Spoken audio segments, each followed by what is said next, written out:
It started with a warning, then silence.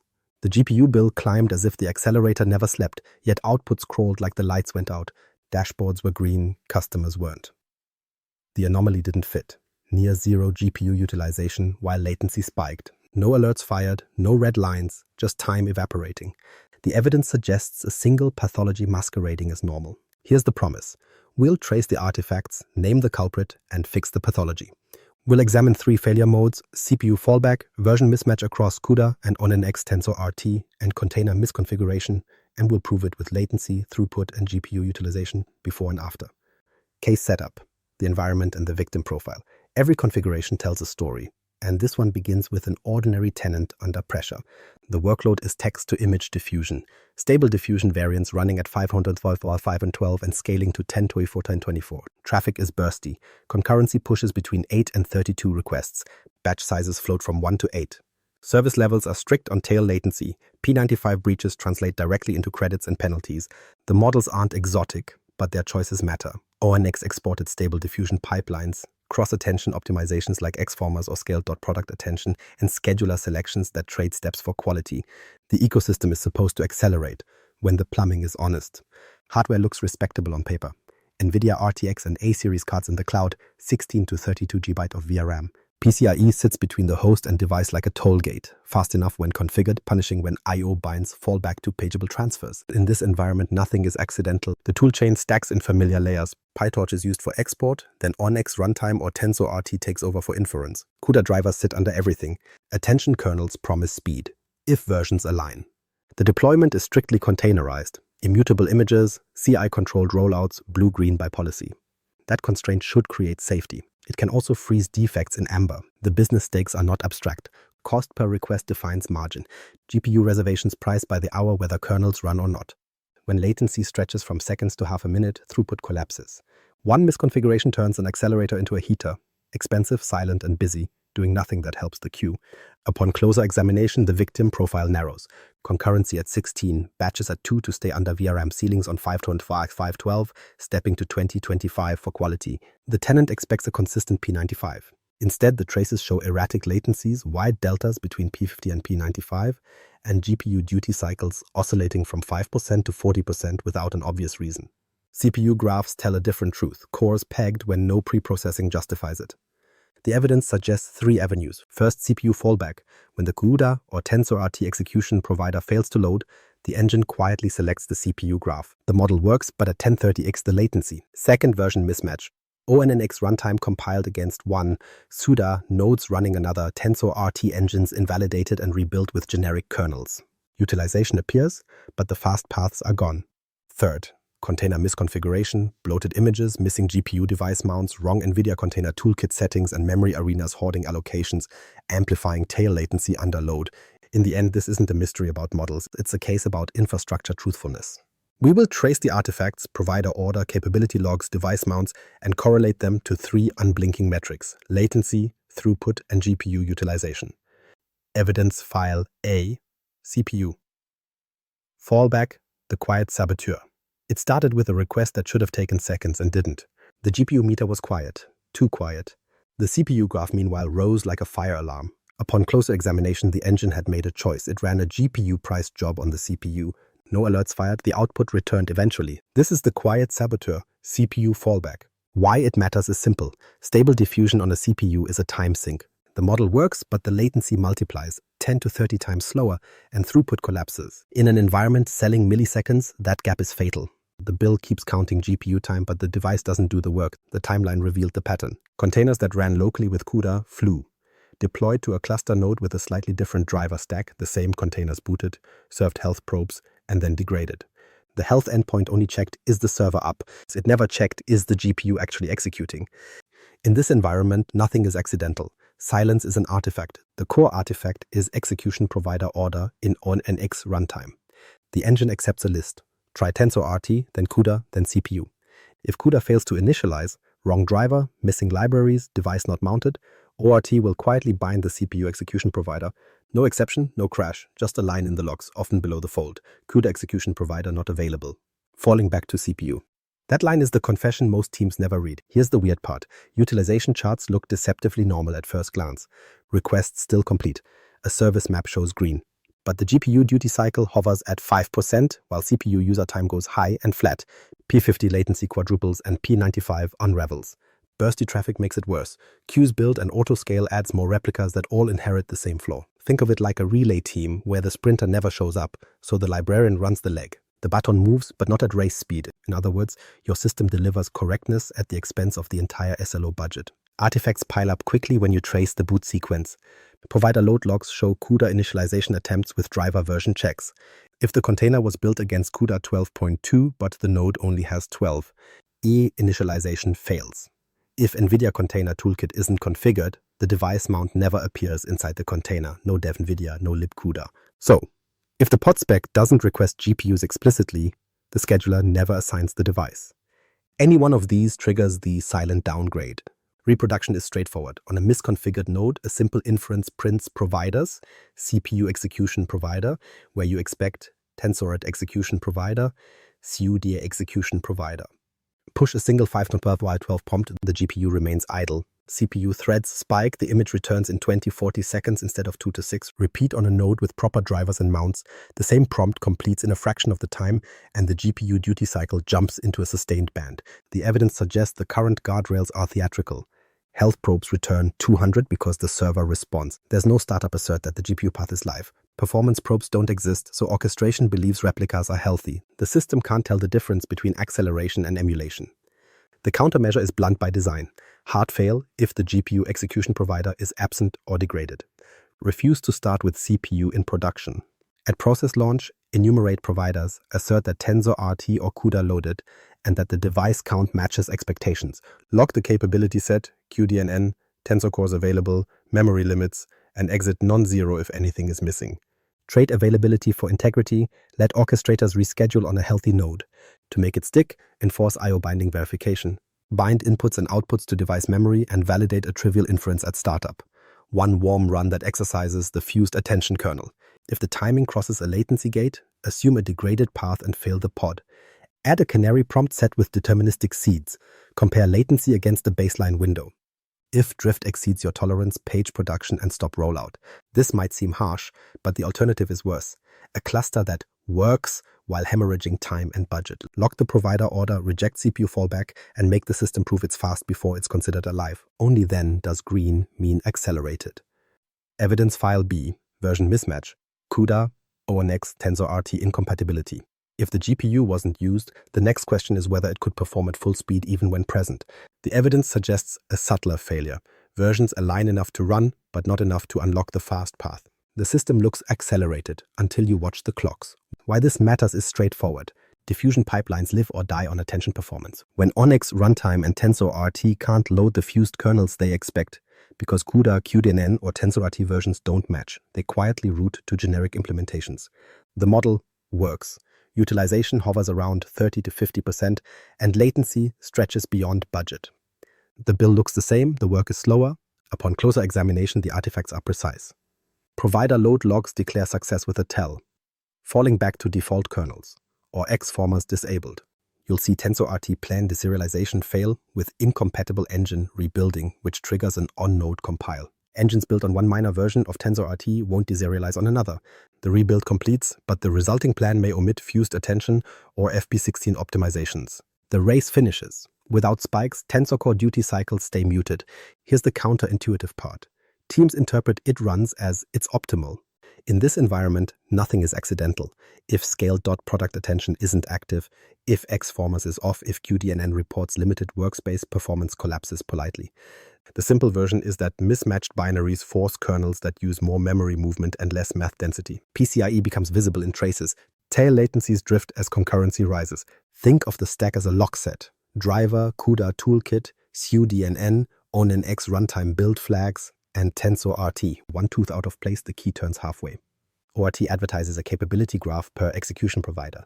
If the compiled ORT expects CUDA 12.2 but the node driver exposes 12.1, CUDA loads with restricted features or not at all. If TensorRT is 8.6 on the node but plans were generated with 8.4, deserialization fails and regenerates with conservative tactics. The system prefers correctness over speed, silently. Benchmarks prove the loss in practical terms. With X-formers or SDP active, diffusion attention drops wall clock time measurably. Research consistently shows 2x, 5x speedups in the attention path depending on resolution and batch size. Disable them through version drift and you forfeit those multipliers. Token merging, TOMI, stacks with these gains. Without the fused kernels, the benefit gets throttled by memory bandwidth and unoptimized layouts. The gap compounds under 10^24 by 10^24 and higher concurrency. To trace the artifacts, start with capability enumeration. At startup, print the exact provider list and their reported features. TensorRT version, FP16 and INT8 availability, maximum workspace, CUDA convolution heuristics, NCCL presence for multi-GPU. For ONNX Runtime, dump the EP priorities. Tensort, CUDA, then CPU. Verify which actually binds to your graph nodes. Log whether attention nodes are assigned to TensorRT with fused kernels or to generic CUDA kernels. Next, interrogate the environment. Query the driver. NVIDIA SMI shows the kernel module and CUDA compatibility. Read lib versions in the container, libcudat, libcublas, libcudnen, libnwinfer. If the image carries CUDA 12.3 libraries, but the host driver supports up to 12.2, runtime compatibility mode may load with constraints. If the image expects TensorRT 8.6 headers, but the node plugin delivers 8.4, API calls will degrade or no-op certain optimizations. The remediation is a build matrix, not a wish. Pin exact versions in a single source of truth. Base image with driver compatibility, CUDA minor, QDNN, ORT build hash, and TensorRT version. Bake inference images against that matrix and reject nodes that don't match via node labels and admission checks. Pre-build and cache TensorRT engines for each model variant and resolution on the exact TensorRT version you deploy. Treat plan files as artifacts tied to the matrix. Never rely on on-node engine building in production. It masks drift and inflates cold starts. To make it stick, add CI smoke tests that assert kernel capabilities. Spin the container in an isolated runner with the target driver and verify. TensorRT loads, FP16 kernels used, attention nodes fused, I/O binding active, X-formers or SDP acknowledged. Run a deterministic prompt set and fail the build if latency exceeds the baseline window or if logs contain any falling back language. Store the capability snapshot alongside the image digest so rollbacks recover both code and performance characteristics. In the end, the evidence says version drift is not a bug you see, it's a speed you pay. The system will run, the clocks will testify. Evidence file, C, container. Misconfiguration, efficiency erosion by design. Even when versions align, the container can sabotage efficiency from within. The evidence suggests a slow bleed, image bloat, missing GPU plumbing, and allocator behavior that distorts latency under load. Nothing crashes, everything degrades. Why this matters is simple. Containers frame the runtime reality. If the image is obese and cold starts drag, replicas arrive late to the incident. If GPU devices aren't mounted or the runtime lacks the right flags, execution providers misbehave. If memory arenas hoard allocations, VRAM churn triggers paging and tail spikes. The model looks fine. The container quietly taxes every request. Upon closer examination, artifacts accumulate at build time. Images exceed 2 GB loaded with compilers, headers, and test assets because there's no multi-stage build. A missing Docker ignore invites notebooks, caches, and experimental weights into production layers. Each deployment pulls gigabytes across the wire. Scale that across node pools, and cold start becomes policy, not an outlier. The evidence isn't mysterious. Docker history tells the story in layers. Runtime reveals the second tier of erosion. Without explicit GPU flags, no GPUs in Docker, or missing device plugin configuration in Kubernetes, the process sees no #dev on NVIDIA devices. NVIDIA Container Toolkit, misconfigurations, hide libcuda. So the execution provider loads with constraints or not at all. MIG policies aren't enforced, so workloads fight over memory slices in ways schedulers don't understand. Logs remain polite, performance bleeds out, memory behavior is the third tier. By default, ONNX Runtime's CUDA memory arena caches allocations aggressively. Under concurrency, that looks like stability, until the arena over-reserves and starves new requests. Pinned memory isn't set, so host device transfers happen through pageable buffers, turning PCIe into a bottleneck. I/O isn't bound to device, so tensors bounce between CPU and GPU, creating invisible latency taxes. Tail behavior worsens first, then the median follows. Here's what the symptom set looks like in the wild. Effective throughput lags despite moderate GPU utilization. Latency under light load is acceptable, but P95 wobbles under concurrency, then spikes unpredictably. Occasional kills reset replicas at peak traffic, creating herd behavior, restarts cascade, autoscaling thrashes and queues rebuild. Operators chase the wrong cause, believing the model is heavy, while the container's policies cause the collapse. Think of container hygiene as evidence handling. Multi-stage builds remove fingerprints. Compilers and dev tools never enter the runtime. A distroless or slim base image narrows the surface and shrinks pull time. Docker slim or dive audits confirm what survived the build. A Docker ignore prevents accidental bulk. The result is forensic cleanliness. What runs is only what should run. GPU plumbing needs explicit statements. In Docker, declare GPUs all or the exact MIG slice. In Kubernetes, request NVIDIA, GPU resources, and ensure the device plugin matches your driver branch. At startup, assert device presence and driver compatibility. NVIDIA SME and LD-config aren't for decoration, they are admission checks. If anything is missing or mismatched, log it as a violation and exit. Then tune ONNX Runtime and TensorRT with intent. Lock the execution provider order to GPU paths only in production. Consider disabling or retuning the CUDA memory arena when it hoards beyond your working set. Limit growth or set pre-allocation to predictable bounds.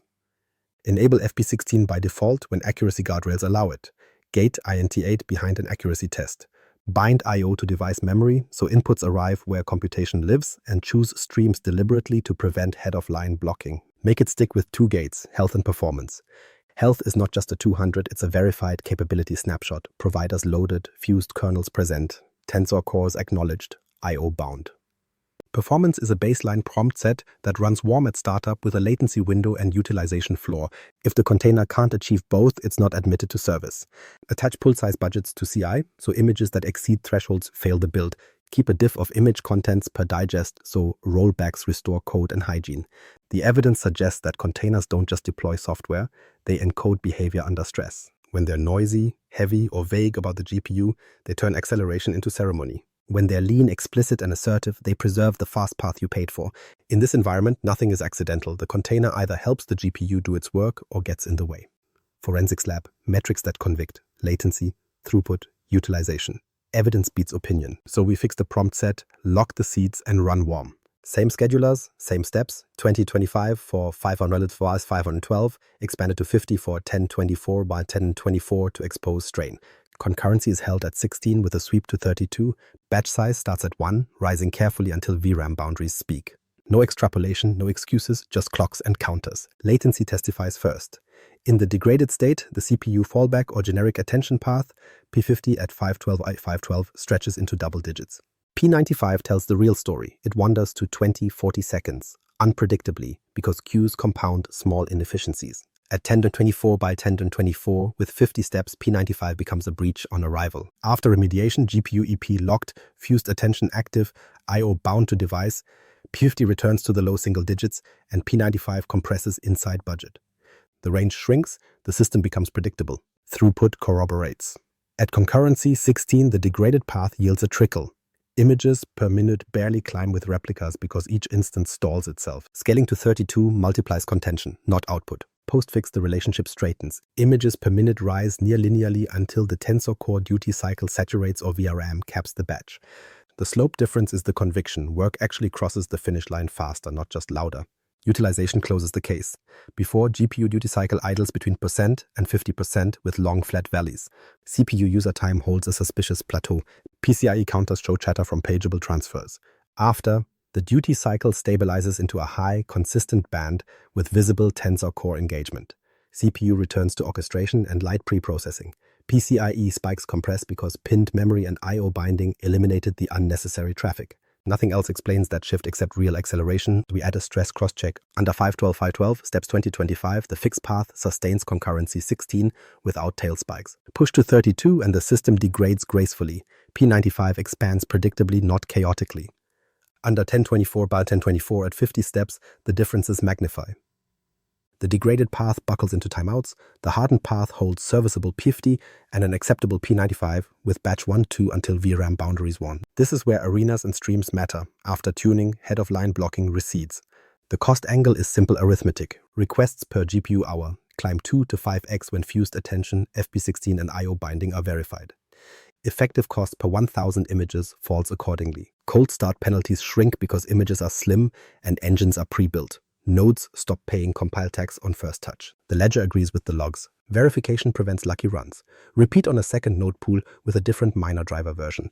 The hardened image refuses to start on a mismatched node by design. so results are comparable, not confounded. Cross-check capability snapshots. Same provider order, same TensorRT, same kernel assertions. Rerun the prompt set and recapture the distributions. When the histograms overlap, confidence rises. When they don't, the capability diff explains why. In the end, the numbers don't argue, they convict. Latency compresses, throughput scales, utilization stabilizes. The pathology isn't hypothetical, it's measurable before and after, and it leaves fingerprints on every graph. The remedy protocol, a repeatable hardening checklist. Admission control comes first. Refuse to start if TensorRT or CUDA execution providers aren't present. Enumerate providers, verify device count, print capability snapshots, QDNN, FP16, INT8, workspace. If anything's missing, exit non-zero. Availability follows integrity. Version pinning is the spine. Maintain a single matrix, driver branch, CUDA minor, QDNN, ONNX Runtime build hash, TensorRT. Build inference images against that matrix. Label nodes to match. Gate admission on equality. Pre-built TensorRT engines per model and resolution. Plans are artifacts, not runtime guesses. Container hygiene preserves truth. Use multi-stage builds. Keep the runtime distroless or slim. Include a strict Docker ignore. Verify with Docker history and a slimming audit. Set pull size budgets in CI. Fail images that bloat. Sign images and diff contents per digest. Configure GPU first. Lock EP order to TensorRT CUDA. Disable CPU provider in production. Assert dev NVIDIA presence and NVIDIA container toolkit version. Request NVIDIA.com GPU explicitly or mix slices and verify at startup. Tune the runtime. Enable FP16 by default. Gate INT8 with accuracy checks. Bind I/O directly to device memory. Enable pinned memory. Choose streams to avoid head-of-line blocking. Retune or disable the ORT CUDA arena when it hoards beyond the working set. Set performance as low as code, startup self-test with deterministic prompts, latency window and utilization floor. Fail on falling backlogs. Add observability, per request GPU metrics, degraded path alerts, canary prompts, and diffable baselines. Roll out blue-green with performance gates and automatic rollback on breach. With the protocol enforced, acceleration is provable, not assumed. The lesson is clinical. Silent CPU fallback, version drift, and container bloat aren't bugs. They are predictable failure patterns you can block. Run the protocol, instrument GPU utilization, refuse degraded paths, pin versions, treat engines as artifacts. If you want the deeper dive into ONNX Runtime and TensorRT memory behavior and when to disable arenas, watch the next case in this series and subscribe for the lab notes.